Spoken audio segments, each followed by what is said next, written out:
Yo, YouTube, what's up with your boy? Sports and Fitness Rants. I'm back, guys. Click that like button. Subscribe to my channel. What's up, y'all? Welcome back, guys. Welcome back. Got another great video for you guys today. As usual, you guys know the deal on this channel, man. We must continue to tell the facts here, guys. Set the record straight, man.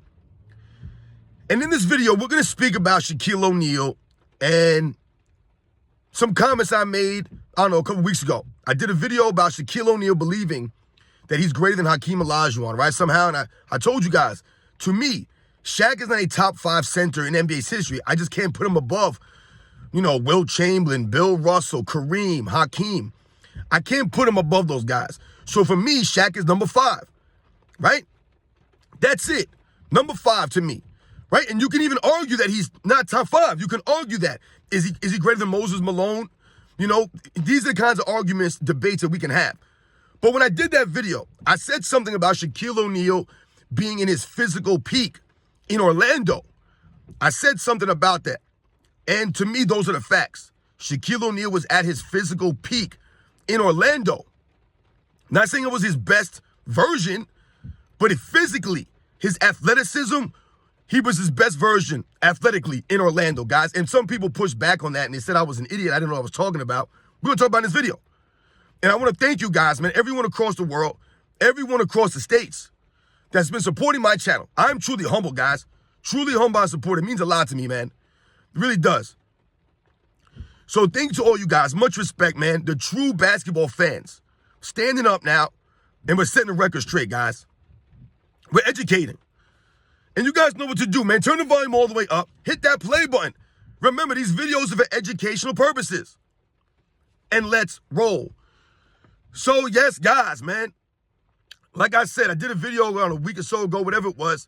And I said that Shaq really believes that he's greater than Hakeem Olajuwon.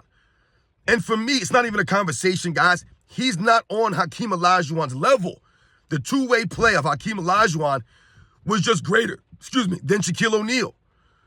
Hakeem, to me, just did more things greater, right? And I told you, to me, if I had to rank him, I would put Shaq probably number 5 all-time centers. And like I said, even that's debatable. You can argue George Mikan. You can argue Moses Malone. You can argue these guys. You absolutely could. So what I want to focus in this video, though, is the statement that I made about Shaq being in his physical peak, his prime in Orlando. Because some people didn't seem to understand that and get that. They get confused. Because when we think about Shaquille O'Neal, what do people think about? They think about the Los Angeles Lakers. They think about the three-peat, right? They think about Shaq being dominant in the early 2000s, right? The 2000s, that's what they think about, right? Most likely times, or most often, people point to the 2000s as Shaq's quote-unquote era, right? However, Shaq came in from the 92-93 season. So he played, 7 seasons in the 90s. So we can get a fair assessment of Shaquille O'Neal in the 90s, right? And when people think about Shaquille O'Neal, like I said, they often think about the Lakers, but they never think about his 4 years in Orlando. I mean, hell, they'll even think about the 4 years he had in Miami more than they think about his 4 years in Orlando. And when I say that Shaquille O'Neal was at his absolute athletic peak in Orlando, guys, I'm telling you, those are the facts. Those 4 years in Orlando, it might seem like a short time, right? Which it is in the grand scheme of his overall career, right? He played 4 years in Miami, 4 years in Orlando, I believe 8 seasons in LA, and then a couple of seasons sprinkled here, Phoenix, Cleveland, Boston, right?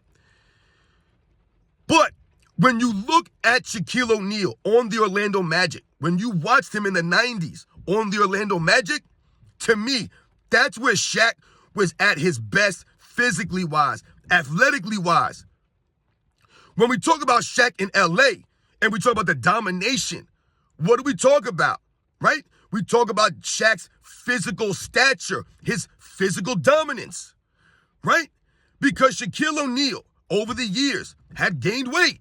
Right? So from his first season in Orlando, right, his first stint in Orlando, to his stint in LA, this is what we allude to when we talk about Shaquille O'Neal being an underachiever, right? Not maximizing his career. right? Oftentimes you'll hear people say Shaq had the potential to be the greatest of all time, to be the GOAT, but he didn't live up to that, right?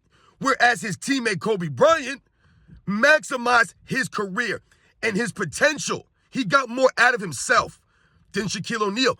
That's why those two clashed. However, when you look at Shaquille O'Neal on the Orlando Magic, guys, this man was a greater rebounder in Orlando. He was a greater defensive player in Orlando.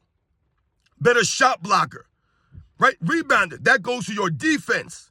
He moved better in Orlando. He could run the break better in Orlando. Up and down the court better in Orlando. Watch the game and then look at the numbers, guys. His highest rebounding seasons were in Orlando, right? Two of his top 3 scoring seasons were in Orlando. His highest blocks per game season was in Orlando. Because when Shaq came in at 20 years old, 19, whatever he was when he came into the NBA, Shaq was a physical specimen, guys. People only think about Shaq in LA, the big, heavy, lumbering Shaq, the dominant force Shaq. But they never think about the Orlando Magic Shaq and how this man could get up and down the court at 7 foot, 300 pounds. He could run the break. He could get up and down. He could jump better. He could challenge shots better, block shots better, actually get up and rebound the ball better. These are all the facts of Shaq in Orlando. Shaquille O'Neal in Orlando was at his physical peak. Those 4 years, guys, I believe Shaq has played over 70 games in his career. I think 6 or 7 times, guys. 3 of those seasons were in Orlando. Shaq played over 80 games, I believe, 2 times in his career, guys. Both of those came in Orlando, his first 2 seasons, 81 games apiece, and then 79 games. So when people say to me that I'm an idiot because I said that Shaq's physical peak was in Orlando, I'm around the money. Those are the facts. Shaq moved better in Orlando than he did in LA. That was the problem for Shaq in LA. As the years went on, he got lazier and lazier, heavier and heavier, and could not do the things that he could do in Orlando. Right? I've told you guys, Shaq never led the league in rebounds, never led the league in block shots.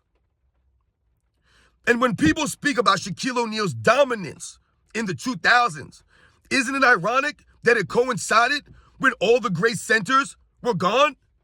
Patrick Ewing, Hakeem, Dikembe Mutombo, Alonzo Mourning, right? Hakeem Olajuwon.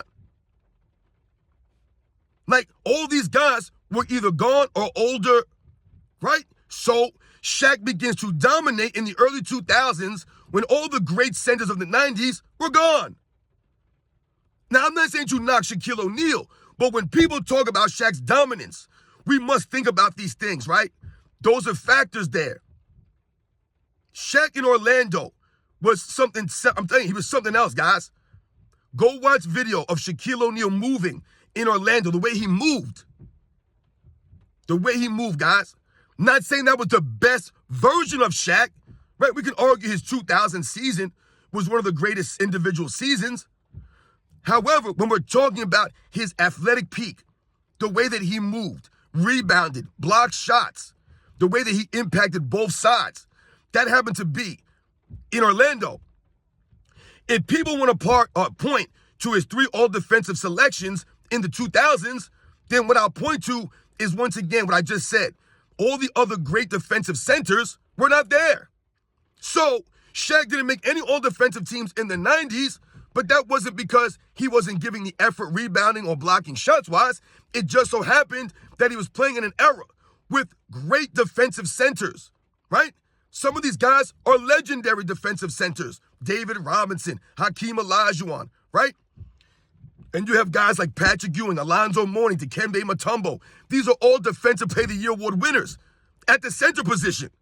Shaq wasn't going to beat those guys and make all defensive selections in the 90s. This is what I'm pointing to. So in the 2000s, he had made a couple of all defensive second teams. But to me, Shaq was better on defense, rebounding, all these things in Orlando. He just moved better. Once again, I'm not saying that he was the most dominant version of himself, but to me, if Shaquille O'Neal would have been able to keep himself in physical shape, really focus on that kind of stuff, keeping his movement good, right? His athletic ability, his ability to block shots, rebound. If he could have maintained that better, Shaquille O'Neal would have had an argument to be one of the greatest players in NBA's history. But he just never accomplished what he should have, which is why, to me, Shaq is never going to be a top 10 player, and why, to me, at best, he's number 5 all time as far as centers goes. I can never put him above a Will Chamberlain or a Bill Russell or a Hakeem Olajuwon. I just couldn't put him, or Kareem Abdul-Jabbar. I just couldn't put him above these guys. Like I said, you can argue Moses Malone against Shaquille O'Neal. Hell, you could even argue David Robinson, guys. You really could. Because once again, we're talking about the all-around play of these men. And to me, a lot of those guys I mentioned defensively were in a whole nother class than Shaquille O'Neal. You know, I've heard people say that they can't put Bill Russell above Shaquille O'Neal. How is that? What do you mean you can't put Bill Russell above Shaquille O'Neal? How could you put Shaquille O'Neal above Bill Russell? There's literally no argument for Shaquille O'Neal above Bill Russell. See, this is what I'm saying, guys. We have tried to underrate and devalue some of these past greats just because we get fascinated with the dominance of Shaquille O'Neal. Once again, I've told you guys, Shaquille O'Neal was not as dominant as people make it believe. Who'd he dominate? Who'd he dominate? His physical status was dominant. Yes, he was physically dominant. But as far as dominating games with his skills, his play, dominating an era, he never did that. He didn't dominate an era. He did not dominate like a Bill Russell or a Will Chamberlain. He did not. He didn't dominate like a Kareem Abdul-Jabbar. Did he dominate the boards like a Moses Malone? Was he a great all-around player like a David Robinson? I've told you, Shaquille O'Neal, to me, is one of the biggest underachievers in the history of the league. If Orlando Magic Shaq would have played for 10, 11, 12 seasons, that version of Shaquille O'Neal, he would have had a case as one of the greatest centers in NBA's history. But instead, he does not. Yes, maybe he's top 5, top 6, but he's nowhere near a top 3 or a top 2 center or the greatest in NBA's history. He's not close to these guys. These guys were better overall players than Shaq. Shaq is great. I love Shaq, man. The charisma, the personality of Shaq, his swag, no doubt about it. But once again, I've told you, Shaquille O'Neal's peak athletically, his physical peak was in Orlando, man. This guy was special, man. From the minute he came in the league, Shaq, it wasn't like Shaq needed a couple years to get going. Those 4 years in Orlando were sensational. He was excellent. He rebounded great. He could block shots at a high level. Like I said, was he the best version of himself? No. But physically, I believe he was. Yes, Shaquille O'Neal developed over the years in the Los Angeles Lakers. He became more offensively dominant, right? He became bigger, clogging up the paint, his size. But he never moved like he did in Orlando, guys. That's what we must always remember here. So if anybody who doesn't understand when I say Shaquille O'Neal's physical peak was in Orlando, once again, I'm not saying that was his most dominant version of himself. But to me, Shaq in Orlando moved better on the court, played better, more consistent defense. Like I said, the man played 80 games, 79 games, right? 3 of the 4 years in Orlando. Once again, look at his numbers in Orlando. Watch the film of him in Orlando. It was something special, guys. You guys know the deal, man. I'll catch you guys on the next one.